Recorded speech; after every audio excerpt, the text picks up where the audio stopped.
Hello, good morning. আজ হচ্ছে বৃহস্পতি। বৃহস্পতিবার সকালে তোমাদের কাছে চলে এলাম।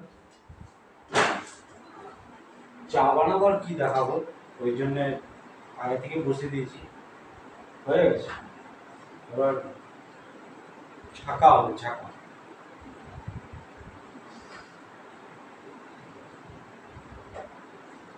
হ্যাঁ, সেখানে চা চা খেয়ে আবার বেরোতে হবে। বেরিয়ে বেরিয়ে বেশি করে কাজ না, 7টা 5-এ বেরোবো, 8টা এই কাজ করে বেরিয়ে হতে পারে। আটটা আসার পথে একটু মাছ আনতে গেলে একটু দেরি হবে। 8টা 8:30 হতে পারে।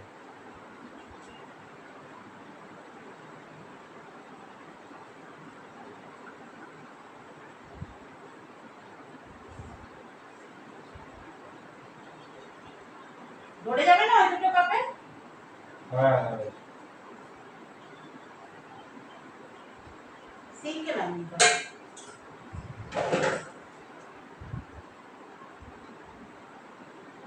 কমপ্লিট চা। এই গুঁড়ো দুধটা করো না।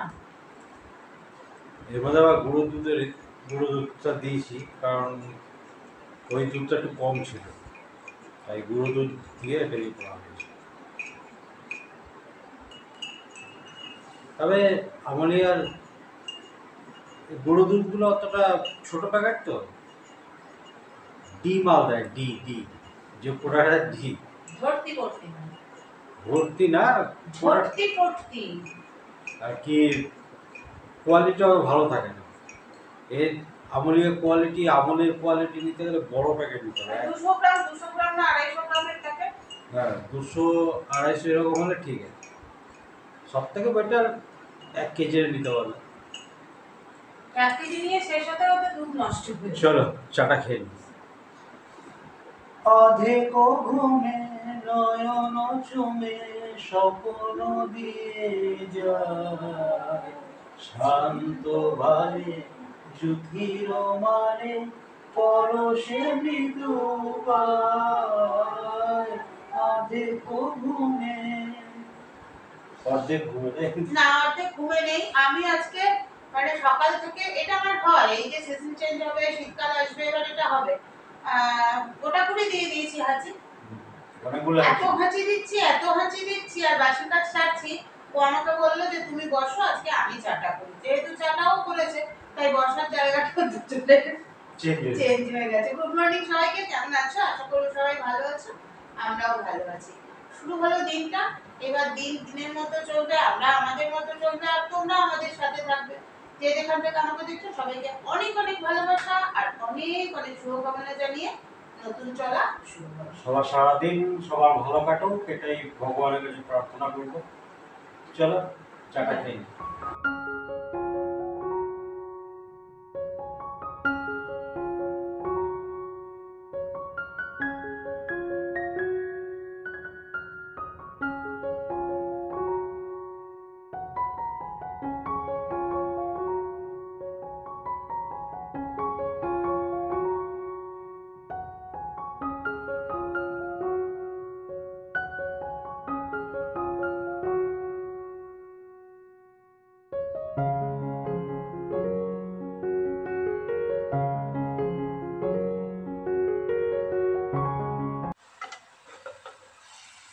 দেখো, আজকে জলখাবারের জন্য একটা তরকারি বানাচ্ছি।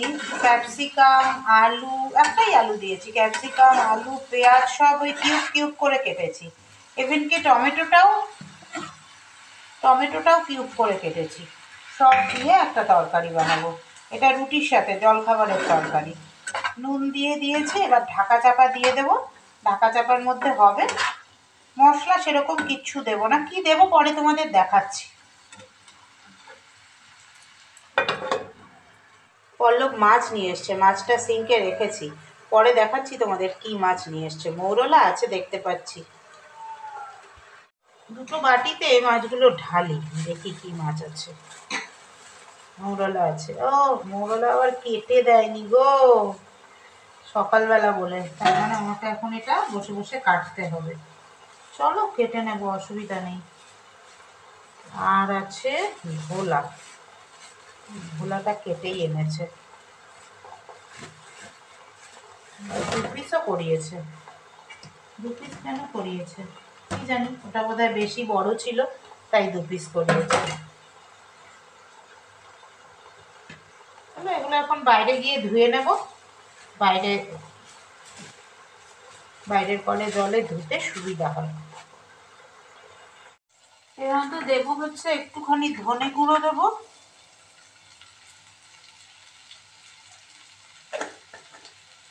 আর একটু হলুদ দেবো। হলুদ তো দিতেই হয় যে কোনো তরকারিতে।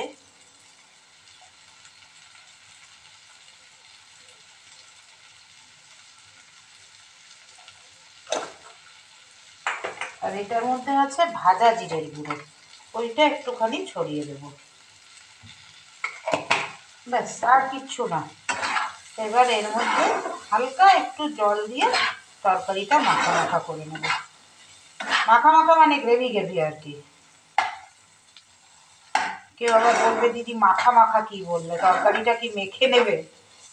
এটাকে একটু জাস্ট গ্রেভি গ্রেভি করে নেবে, ভালো হয়, দারুণ হয় খেতে এই তরকারিটা। অল্প জল দেবো।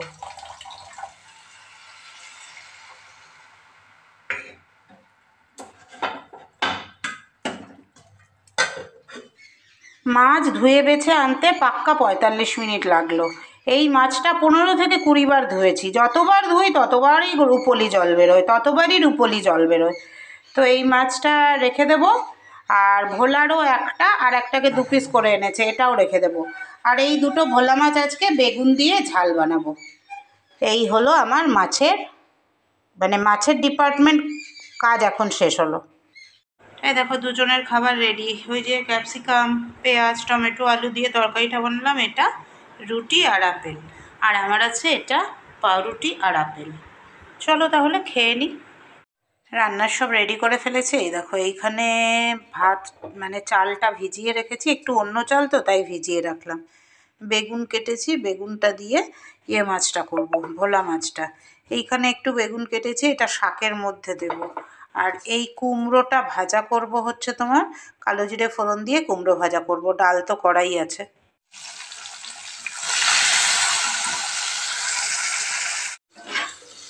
এইদিকে বসিয়েছি পাঁচফোড়ন দিয়ে কুমড়ো ভাজা, এটা ডালের সাথে ডালের পাশে খাওয়ার জন্য। আর এইখানে দেখো মাছ দুটো ভেজে নিয়েছি, ভোলা মাছ দুটো, এটা বেগুন দিয়ে করব। তখন তো দেখালাম তোমাদের যে বেগুন কেটে কুটে এক জায়গায় করেছি, এখন বেগুনটাও ভাজতে বসিয়ে দিয়েছি। এই দেখো বেগুনও মোটামুটি আমাদের ভাজা রেডি। এই হয় ব্যাপার, লোহার কড়াইতে না বসিয়ে দিয়ে এদিক ওদিক গেলেই পুড়ে যাওয়ার চান্স থাকে। একটা সাইড একটু বেশি ভাজা হয়ে গেছে, আর বেশি ভাজবো না, বসিয়ে দেবো এবার। এটা তো একটা সাইড একটু বেশি ভাজা হয়ে গেছে। এই যে বেগুন ধনেপাতা দিয়ে এই ভোলা মাছের ওই ঝাল বলতে পারো, একটু গ্রেভি রেখেছি, রেডি হয়ে গেছে। কয়েকটা দিন ধরে না পল্লবকে খুব জ্বালাচ্ছিলাম, কদবেল মাখা আনো, নাহলে এমনি নিয়ে আসো আমি মেখে নেবো, এরকম করে জ্বালাচ্ছিলাম।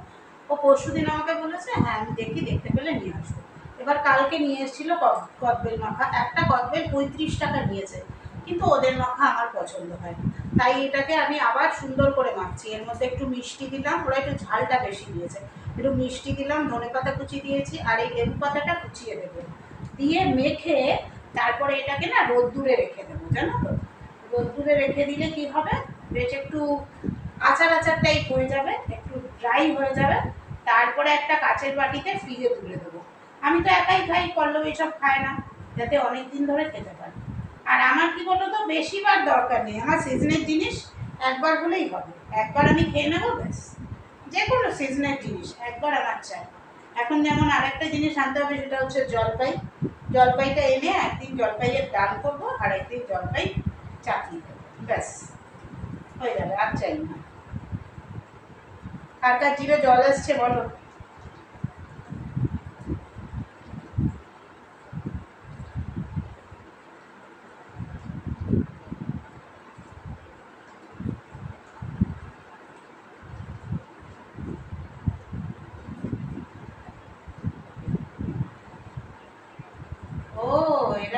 মধ্যে তেঁতুল দিয়ে মেখেছে। এই দেখো তেঁতুলের একটা বীজ পেয়েছি, এরা আবার তেঁতুল দেয় মাখার সময়, ওই জন্য অত টক হয়েছে তাই ভাবছি। আর আমি দিলাম লেবু পাতা আর ধনে পাতা। ও যা হয়েছে না, একটু টেস্ট করে দেখি দাঁড়া।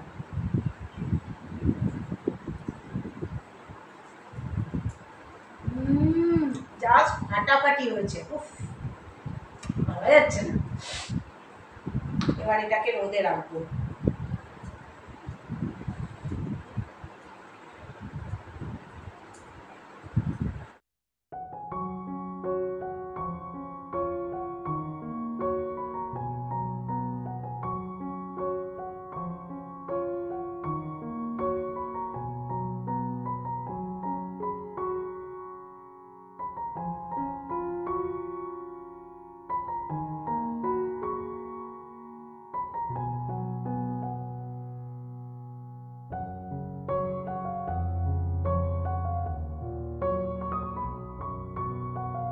এবারে ধুনোধূপটা না এতক্ষণ জলে কখন স্নান করে পুজো করেছি, তারপরে পুজো করার পরে একটু টুকটাক কাজ ছিল সেটা সারলাম, খেলাম, বাসন মাজলাম, টেবিল মুছলাম, সব গুছিয়ে চলে এসেছি। এখনও এতটা রয়েছে, দেখো একটু মানে ধোঁয়া ধোঁয়া হয়ে আছে না ঘরটা। পল্লব বেরোলো, বাজলো হচ্ছে ঠিক 2টো, পল্লব বেরোলো। এবার আমি এখন একটুখানি, এখনও আমার ভিডিওটা ছাড়া হয়নি, ব্লগটা ছাড়বো, ছেড়ে একটুখানি শোবো, শুয়ে যে ঘুমাবো তা না, গল্প পড়বো। শুভ সন্ধ্যা সবাইকে। মাথাটা একদম না হ্যাং হয়ে গেছে, সারা সকাল ঘরের কাজ তারপরে অফিসের কাজ নিয়ে বসে। তো একটু ব্ল্যাক কফি করলাম, দাঁড়াও হাঁচি আসছে, একটু ব্ল্যাক কফি বানালাম, এখন একটু ব্ল্যাক কফি খাই, খেয়ে মাথার হ্যাংটা ছাড়াই, তারপরে আবার কাজে বসবো। কাল থেকে তো বোধহয় শুরু হয়ে যাবে আবার।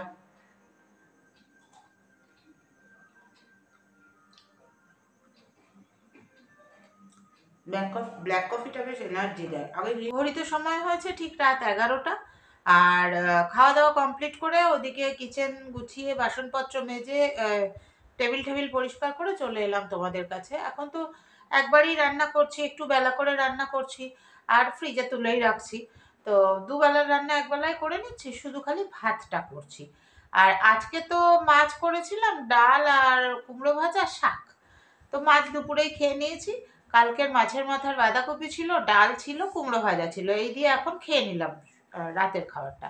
ওই জন্য আর রাতের খাবার সেইভাবে তোমাদের সাথে শেয়ার করার কিছু নেই। আর যখন আমি ব্ল্যাক কফি খাচ্ছিলাম তখন হঠাৎ করে আমার অফিসের এক মানে বাচ্চা ছেলে, আমার মেয়ের থেকেও ছোট, ও ফোন করলো একটা বিষয়ে কথা বলার জন্য। তো ওই জন্য আর তখন আর কন্টিনিউ করতে পারলাম না। তো আজকে হঠাৎ একটা কথা মনে পড়ছে, এখন অনেকেই আমাকে ফেসবুকে বলছে যে দিদি তোমার ভিডিও অনেক দিন ধরে দেখি, তোমার ভিডিও অনেক দিন ধরে দেখি, কিন্তু তোমার সাথে কন্ট্যাক্ট করতে পারি না, এখন ফেসবুকে আসায় কন্ট্যাক্ট করতে পারছি। খুব ভালো লাগে এগুলোতে না, মনে হয় মানে নিজেকে গর্বিত মনে হয়। দুর্গাপুরেরও অনেকেই আছে এর মধ্যে। আজকেও এক ম্যাডাম বলেছেন যে আমি তোমাকে অনেক দিন ধরে দেখি, তো ওয়াইটিতে তোমাকে দেখি, দুর্গাপুরেই থাকেন। তো আমি আবার ওনাকে বললাম আপনি কোথায় থাকেন, জিজ্ঞেস করলাম, যাই হোক কথা হলো, বললো ভালো লাগছে এখন ফেসবুকে এসে।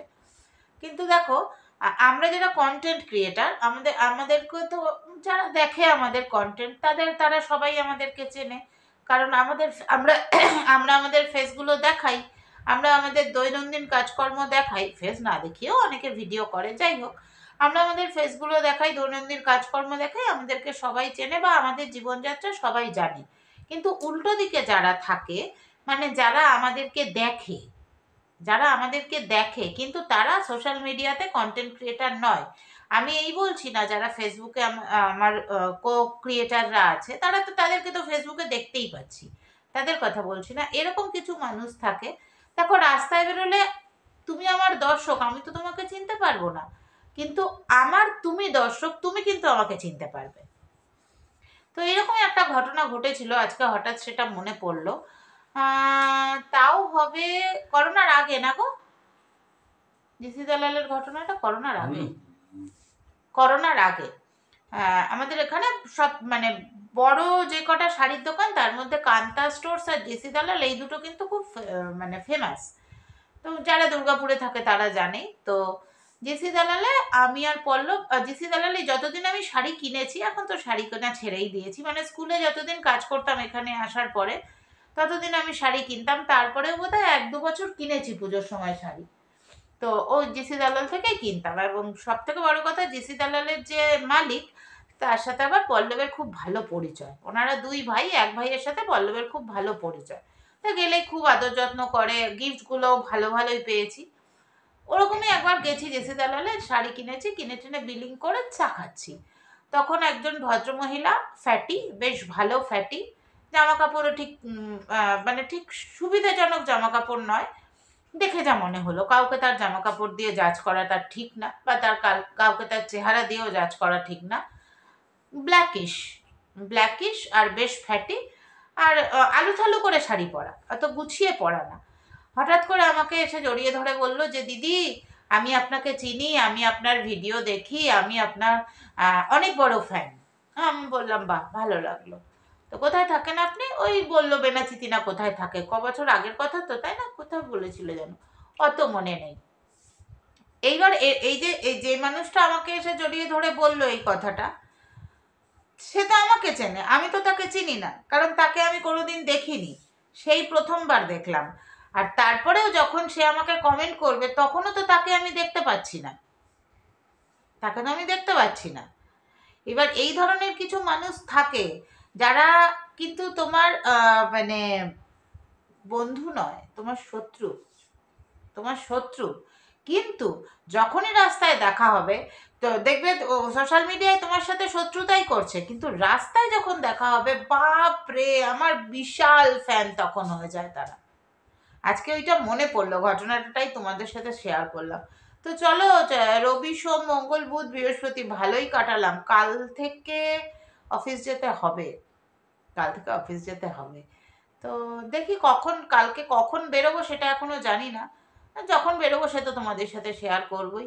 চুটিয়ে 5টা দিন রান্না খাওয়া ভালোই হলো, ঘরের কাজকর্মও অনেক এগোলো, এবং আমারও যে পেন্ডিং কিছু কাজকর্ম ছিল, যেগুলো ম্যাক্সিমামটাই সরকারি অফিসের, যার জন্য আমাকে ছুটি নিয়ে কাজগুলো করতে হলো, সেগুলোও কমপ্লিট করলাম, করে মোটামুটি সব গুছিয়ে এনেছি। আর এখন এসআইআর এর অপেক্ষা, এসআইআর এরও সব কিছু রেডিই আছে, কোনো ব্যাপার না, ফর্মটা ফিল আপ করতে হবে, এই আর কি। তো চলো তাহলে আজকের মতো ব্লগটা এখানেই শেষ করছি। আবার আসবো কালকে নতুন ব্লগের সঙ্গে।